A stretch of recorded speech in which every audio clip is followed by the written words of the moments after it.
തമിഴ്നാട്ടിൽ അണ്ണാമലൈ ബിജെപിയുമായി വഴിപിരിയുന്നു. ബിജെപി തമിഴ്നാട് ഘടകം മുൻ പ്രസിഡന്റായ അണ്ണാമലൈ പുതിയ പാർട്ടി രൂപീകരിക്കും. അണ്ണാമലൈ ജൂൺ 4-ന് ശേഷം പുതിയ പാർട്ടിക്ക് തുടക്കമിടും എന്നതാണ് report. Congress M P Karti ചിദംബരമാണ് മക്കൾ ശക്തി എന്ന പേരിൽ അണ്ണാമലൈ പാർട്ടി രൂപീകരിക്കുന്ന വിവരം പുറത്തുവിട്ടത്.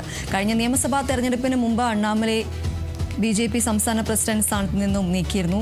സഖ്യകക്ഷിയായ അണ്ണാ DMKയുടെ സമ്മർദ്ദമാണ് മാറ്റത്തിന് കാരണമെന്നതാണ് റിപ്പോർട്ടുകൾ.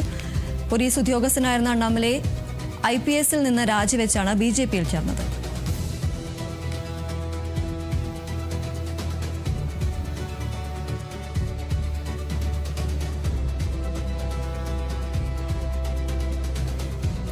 തുഷാർ വെള്ളാപ്പള്ളി മുഖ്യമന്ത്രി VD സതീശൻ കൂടിക്കാഴ്ചയിൽ അതൃപ്തി പരസ്യമാക്കി കോൺഗ്രസ് വക്താവ് VR അനൂപ്. സാമ്പത്തിക കുറ്റവാളി എന്നതിലുപരി എന്ത് പ്രിവിലേജാണ് തുഷാർ വെള്ളാപ്പള്ളിക്ക് ഉള്ളതെന്ന് VR അനൂപ് ചോദിച്ചു. സീനിയർ വെള്ളാപ്പള്ളി ആയാലും ജൂനിയർ വെള്ളാപ്പള്ളി ആയാലും ചർച്ചയ്ക്ക് ഇരുത്തി ലെജിറ്റിമേസി ഉണ്ടാക്കി കൊടുക്കുന്നത് അധികാരത്തിലിരിക്കുന്ന ആരുടെ ഭാഗത്തു നിന്നായാലും അംഗീകരിക്കാൻ കഴിയില്ലെന്ന് അനൂപ് പറഞ്ഞു.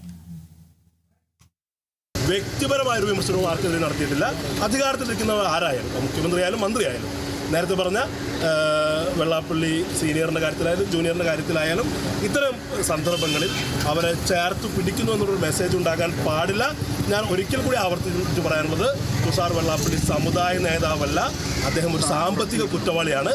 ഗൾഫിൽ ചെക്ക് കേസിൽ അറസ്റ്റ് ചെയ്യപ്പെട്ട് അന്നത്തെ പിണറായി വിജയൻ സർക്കാരിൻ്റെ പ്രത്യേക ഇടപെടൽ കൊണ്ട് നാട്ടിലെത്തിയ ആളാണ്. അന്ന് അതിനെ വിമർശിച്ച ആളുകളാണ് ഞങ്ങളൊക്കെ. ഇന്നും ആ വിമർശനത്തെ കുറിച്ച് അത്രയും. ആലപ്പുഴയിൽ നവകേരള യാത്രയ്ക്കിടെ യൂത്ത് കോൺഗ്രസ് പ്രവർത്തകരെ മർദ്ദിച്ച കേസിൽ പ്രതികളായ ഗൺമാൻമാർ ഒളിവിലെന്ന പ്രത്യേക അന്വേഷണ സംഘം. 5 പേരുടെയും മൊബൈൽ ഫോണുകൾ സ്വിച്ച് ഓഫ് ആണ്. ഇവർക്കായി കേരളത്തിനകത്തും പുറത്തും അന്വേഷണം ഊർജിതമാക്കുകയാണെന്നും SIT അറിയിച്ചു. ജാമ്യമില്ലാ വകുപ്പുകൾ ചുമത്തിയതോടെ ആലപ്പുഴ ജില്ലാ കോടതി വളപ്പിൽ നിന്നാണ് പ്രതികൾ ഒളിവിൽ പോയത്.